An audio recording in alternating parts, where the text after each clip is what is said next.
Au nom du Père et du Fils et du Saint-Esprit. Amen. L'évangile de ce troisième dimanche de Pâques à Nécée nous raconte la troisième fois que Jésus, ressuscité d'entre les morts, se manifesta à ses disciples. Récit qui commence par une pêche infructueuse. En ce temps-là, Jésus se manifesta encore aux disciples sur le bord de la mer de Tibériade, et voici comment il y avait là, ensemble, Simon-Pierre avec Thomas, appelé Didyme, c'est-à-dire jumeaux, Nathanaël de Cana de Galilée, les fils de Zébédée, et deux autres de ses disciples. Simon-Pierre leur dit : « Je m'en vais à la pêche. » Ils lui répondent : « Nous aussi, nous allons avec toi. » Ils partirent et montèrent dans la barque.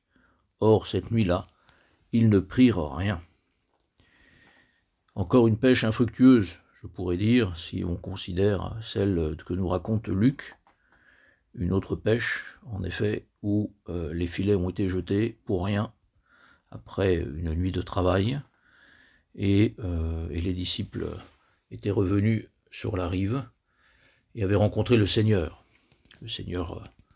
qui était là en train d'enseigner la foule. Mais là, nous ne sommes plus dans la même situation, le Seigneur est ressuscité, tout devrait être changé, tout devrait marcher parfaitement. C'est ce que les prophéties semblaient annoncer, que quand le Messie arriverait, tout changerait, tout serait favorable aux hommes, le royaume d'Israël serait victorieux, il conquerrait tous les peuples, et tous les peuples adoreraient Yahweh, et tout changerait, tout, le monde deviendrait un monde comme celui du Jardin d'Éden, où tous les fruits sont disponibles directement. Ce n'est pas le cas. En effet, les disciples reprennent leur travail, après avoir vu le Seigneur ressuscité, et le travail est toujours aussi pénible, aussi difficile, parce que souvent infructueux, comme peut l'être en effet le travail de la pêche, et où on peut passer des heures et des heures. J'ai des souvenirs de mes vacances dans le sud de l'Italie, où j'allais à la pêche avec un cousin qui était beaucoup plus doué que moi, qui pêchait beaucoup de poissons. Moi, je pouvais attendre des heures et des heures sans rien prendre. Et ça exerce la patience. Et donc, en effet, c'est ce qu'attendait le peuple d'Israël, un Messie qui changerait tout de suite. Et ça n'est pas le cas. Le Christ ressuscité ne va pas encore enlever ce qu'on pourrait appeler la malédiction du travail après le péché originel, le fait de travailler en transpirant et parfois en effet pour rien. Mais voilà, au lever du jour, continue le récit, Jésus se tenait sur le rivage, mais les disciples ne savaient pas que c'était lui. Et c'est ça la différence. En effet, rien n'a changé en apparence, mais tout a changé parce que dans cette réalité qui ressemble à celle que raconte Luc, le Seigneur est là, présent. Ils ne le reconnaissent pas, comme cela nous arrive bien souvent, dans des heures et des heures de travail, parfois difficiles, parfois sans trop de fruits en effet, avec des difficultés, avec des contretemps, des choses qui ne marchent pas comme on voudrait, etc. Parfois on peut oublier que cette réalité nouvelle, dans cette réalité, le Christ est présent. Le Christ ressuscité est avec nous. Il est là. Et alors il me vient à l'esprit, en écoutant ce que le Seigneur dit aux disciples, Jésus leur dit : « Les enfants, auriez-vous quelque chose à manger ?» Le Seigneur leur demande quelque chose. Et est-ce que les disciples ont demandé au Seigneur de les aider dans cette pêche ? Est-ce qu'ils ont pensé demander au Seigneur de leur être favorable ? Quelque chose me dit que non.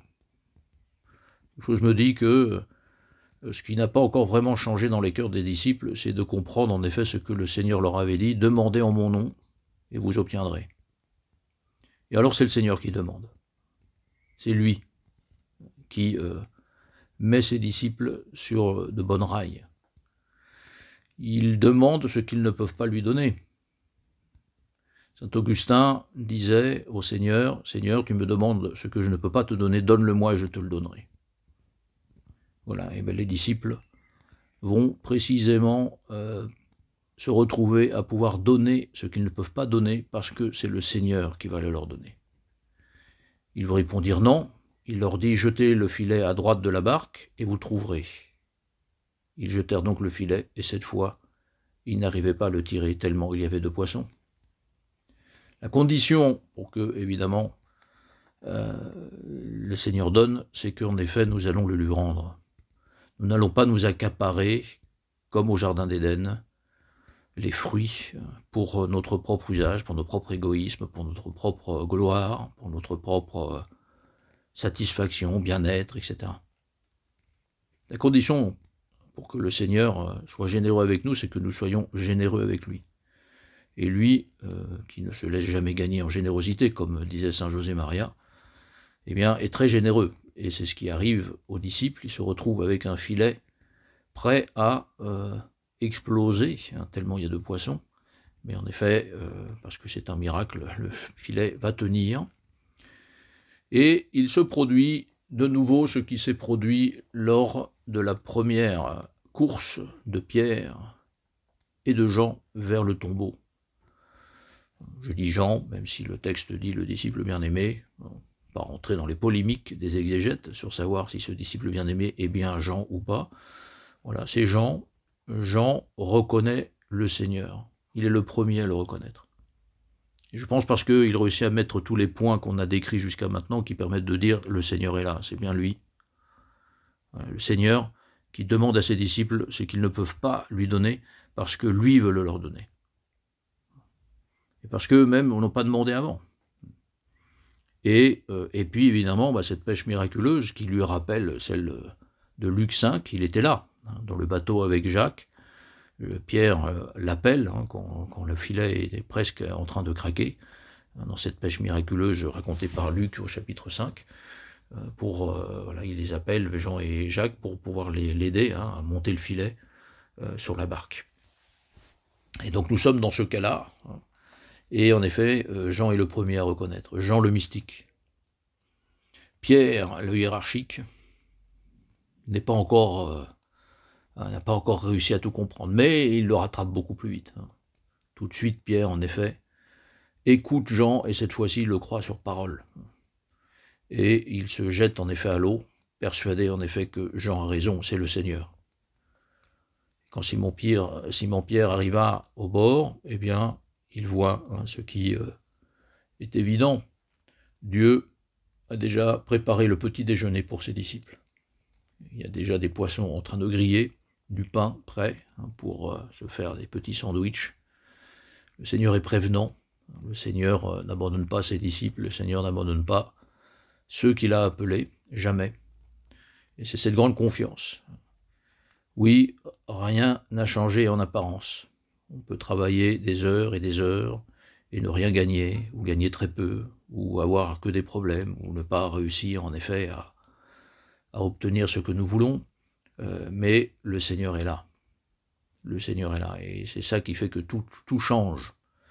À partir du moment où nous vivons de cette présence, où nous cherchons cette présence, dans notre travail, dans notre activité quotidienne, le Christ ressuscité et vivant, il est là. Et ça change tout. Même si en apparence, rien n'a changé. En attendant, évidemment, que toute cette réalité de la résurrection envahisse toutes les créatures, toute la création, comme l'annonce l'Apocalypse, à la fin de ce livre qui termine la Bible.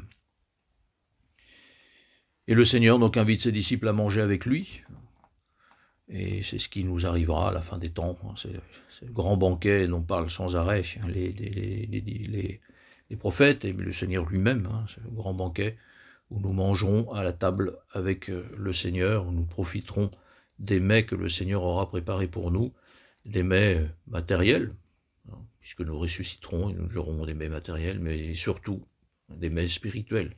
Cette communion avec Dieu qui fera qu'à ce moment-là, en effet, plus rien ne nous échappera, plus rien ne sera un échec, parce que plus rien ne sera sujet pour nous à possession illégitime, on pourrait dire.